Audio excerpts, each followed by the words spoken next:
On January 13th, Russia announced the capture of the salt mining town of Sodar in the eastern Donetsk province. This was Moscow's first notable battlefield success in 6 months, with Wagner fighters playing a crucial role. Russia is now focusing an artillery and ground attack on the nearby city of BMO, which has been largely flattened by months of shelling that has transformed the pre-war city of 70,000 into a virtual ghost town. Russia and the Ukrainian forces has been engaged in fierce fighting in the region since July. BMO is stated war target of Russian President with Admiral Putin. Now, the complex between Ukraine and Russia have turned into a trench warfare reminiscent of the First World. Many analysts say BMO is of little strategic value, but still believe that Russia will use this as topic stone towards a goal of capturing the entire Dober region, one of Putin's stated war goals when he launched his invasion last February. Ukrainian officials have stated that Moscow's aim to seize Dona and Luhan by spring. If the Russians succeed in capturing Bakhmut, this will likely cause the front lines to move west towards SLN and Kreters, further endangering the Ukrainian positions north of the Donetsk region. The Ukrainian armed forces, who wanted to prevent this danger, continue their resistance in. At the same time, the Kiev army continues to clashes without interruption to completely wipe out Russian occupying troops from the eastern front line, especially in the Esk region. There were very active arrests last day. According to the General Staff of the Armed Forces of Ukraine, Russian forces carried out 4 strikes and 15 missile attacks, the majority of which were on the civilian infrastructure of the Kemlinsky, Petrovsk, and Karen. Russian invading troops are launched more than 50 attacks using multiple launch rocket systems, making civilian infrastructure a prime target. The Ukrainian armed forces also took action against the latest attacks of the Russian occupying troops. The relentless missile war between Ukraine and Russia was repeated once again. The shooting of the Russian military barracks and the so-called DPR prosecutor's office in Eskdil, another blow to Vladimir Putin. Now we will tell you about the details of the explosion. Explosions were heard in the Rossky district of occupied Donetsk. Alexander Kosin, the mayor of Donetsk, appointed by Russia, noted that the movement of TLE buses on Route 2 and 8 and trams on Route 1 were suspended due to the bombardment. There are allegations that the land of the coward market will also hit. Considering the mayor's statements, it is not difficult to estimate how violent the explosion was with effect of the bomb. Civilian life was adversely affected. However, the military impact of this explosion on the Russian troops was greater. We learned that the ammunition of the Russian military barracks also exploded with the effect of the explosion. In addition, casualties were reported among the Russian soldiers in the barracks. There's no clear evidence of what kind of weapons the Ukrainian armed forces used in this attack. Authorities prefer to keep their silence by not making any statement on this issue. Esk is one of the key regions of wild conflict. Old sides are trying to straighten their presence in Esk in particular. It does not go unnoticed that there is a very serious increase in the military presence of the Russian army in this region. According to the intelligence data, the Russian invaders are loading additional forces in the direction of Esk. About 160 battalions were assembled in this area a few days ago now. There are 190 battalions in Don. We understand that the Russians are preparing for something despite their lack of equipment. On February 24th, Russian occupying troops will most likely attack from Don. Ask. Russian forces no longer send large forces to attack, trying to advance in small groups. Russian troops will try to climb as there are many people in reserve. There's information that Russian troops are trying to use small cars to transport ammunition to the outskirts of Maka and Don. This indicates a large-scale offensive operation plan. In my personal view, missile attacks will be made on regional centers on February 24th, and they will attack from all and most directions on the front line. For this purpose, the reserve has been increased. The eastern front line is experiencing heartbreaking points. Flashes in the south of Ukraine are also quite active in the southern studio. Burin, a fire broke out other day at the Rice Kick rest facilities. On the territory of the facility was a military hospital for wounded Russian soldiers. Information about the fire was shared by Bean's residents on social media platforms. However, the cause of the fire still remains unclear. Neither Moscow nor Kiev has yet made a statement about the fire. In another development, according to the available data to Russians, established the military hospital in Kau, the temporarily occupied urban-type settlement of the Koso region. Local residents refused to seek medical help there. The General Staff noted that more than 50 wounded and dead Russian invaders were transported to this facility yesterday. On the other hand, in the temporarily occupied areas of the Zia region, the Russian occupation authorities continue to oppress the residents of the region, namely Ukrainian. In top Mart-based schools, students force Russia's national anthem to be sung before classes. In addition, children are forced to make postcards dedicated to the first anniversary or the full-fledged invasion of Russia, writing words of support and gratitude to the Russian invaders. In summary, when Vladimir Putin ordered his forces to illegally invade Ukraine on February 24 last year, many believed that Russia's superior firepower, ease of reported military modernization, and greatest strength would defeat Ukrainian armed forces in a matter of months or even weeks. Having spent 8 years building Ukrainian defensive positions and perfecting strategies designed to inflict high casualties on a Russian invasion, the Ukrainian military has proven fierce and resolute in fighting effectively from multi-layered defensive. Russian leader Vladimir Putin had assembled a Potemkin army that looked good on the outside, but was rotten on the inside at the tactical level. This decay was evident in the first rounds of war, but it became more clear as time progressed. So the first consequence of the war is that Russia is no longer qualified as a great power. It still has a seat on the United Nations Security Council and still has thousands of nuclear warheads, but its armed forces turned out to be a third rate, and its economy was damaged beyond. In contrast, the generally considered weak and poorly managed Ukrainian military has demonstrated an impressive fighting power that will certainly change Ukraine's post-war geopolitical stance. The war achieved opposite of what Putin probably intended. It's consolidated the West, it's mobilized NATO, and by straightening Ukraine's military and political, completely failed to meet Putin's initial goals of demilitarization and annexation. Ukraine's President Zelensky has become the darling of West and an authoritarian figure in many parts of the world. First of all, the war threatens to destroy Putin, his regime, and Russia itself. Even the dumbest Russians appreciate that he has brought their own wealth as well as their countries to the brink of collapse. If the war continues to go badly for Russia, as it certainly will, Putin's chances of being overdrawn will increase, and sooner or later the person held responsible will lose his authority. In other news, Moscow is making every effort to achieve victory in this. A significant number of newly recruited Russian fighters were dispatched to the front lines. The front line saw the deployment of a significant number of tanks. Even though they have multi-star generals leading the front lines, Russia is not going to be able to win this conflict no matter what they do. The Ukraine has constructed an exceptionally sturdy defensive. The United States and other Western nations are providing Ukraine with information regarding the location of Russian troops. The location of Russian personnel is being monitored by satellites and radars. Russian rulers blame each other. Wagner was allegedly harmed by the Russian government's defense minister, Sergei Shoigu, and chief of staff Valery Ah.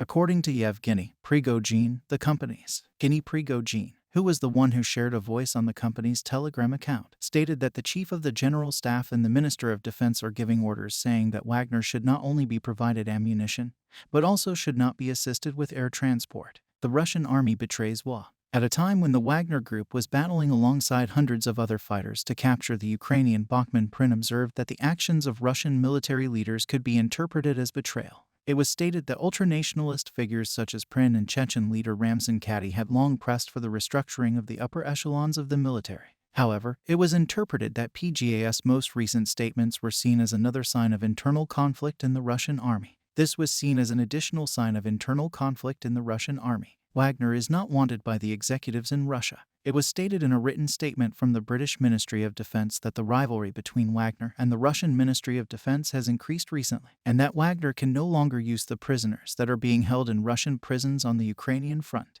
The statement was made in light of the fact that Wagner is no longer able to use the prisoners that are being held in Russian prison. It was reported in a few articles published by a variety of news outlets in Western nations that the Russian Ministry of Defense had issued a warning to Russian media organizations telling them not to use the names Wagner and Prigozhin in the news. This was reportedly done in order to prevent the spread of false information. No firearms are to be given to the Wagner. It was reported in the Russian media that contractors working for Wagner had appealed to the Russian Ministry of Defense for assistance, stating that they were no longer given access to ammunition supplies. This information was included in the news. The mercenary stated, "We are calling out to our colleagues and acquaintances in the Russian Ministry of Defense. We are certain that the necessary ammunition is stored in the warehouses of the Russian." He emphasized that they are positive that the necessary ammunition is present. "We are in desperate need of ammunition. Should you be able to supply us with this ammunition, we would be extremely thankful." Jean also highlighted in his written statement regarding the call in the video that the mercenaries did not use a defamatory expression on the Russian Ministry of Defense. The statement was in reference to the Russia failed to achieve its goal. 1 year has passed since Russia invaded Ukraine and began their military campaign there. during the process, which began on February 24 with an instruction from Russian President Vladimir Putin. There were many significant developments that altered the path that the conflict would take going.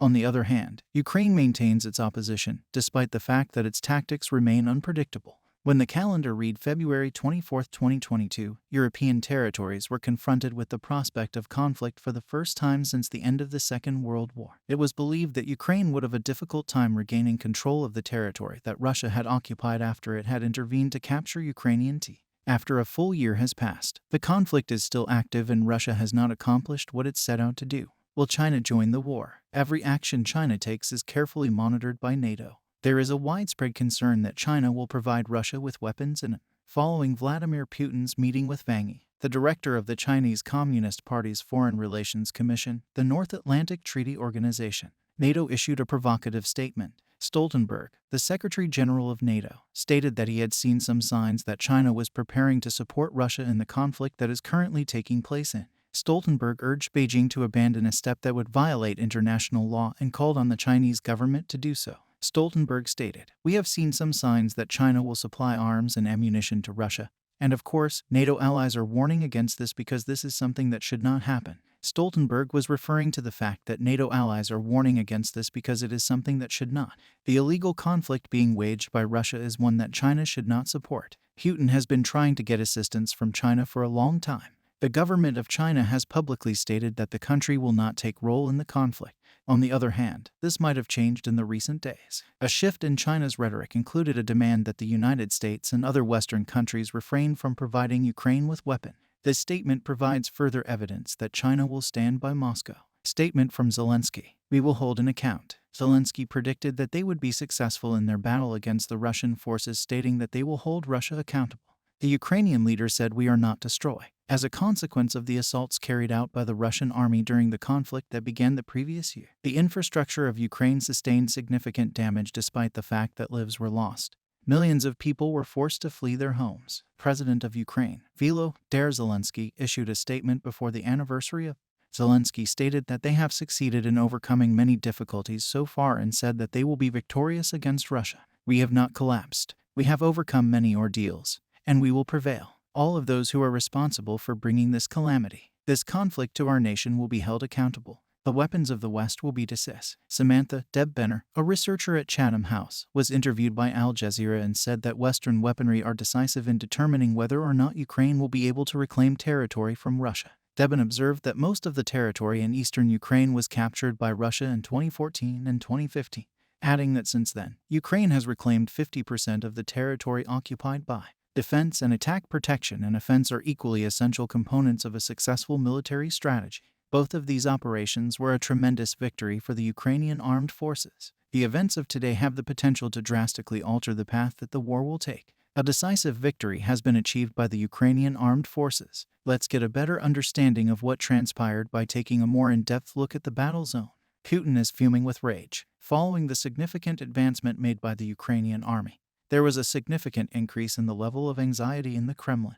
Putin's rage was fueled by the humiliating loss suffered by the Russian. Putin issued orders to his commanders and insisted that the Russian military launch an offensive as quickly as feasible. After that, Russia made multiple attempts to attack various regions. The region of Luhansk saw a concentration of tank troops belonging to the Russian ground army. The tanks stationed in this territory prepared to move. The artillery was stationed directly behind the tanks in this form. By advancing in this manner, the Russian soldiers intended to seize possession of a large number of towns. The Russian people think that Ukraine will win. The Russian commanders who planned this assault had a straightforward objective in mind.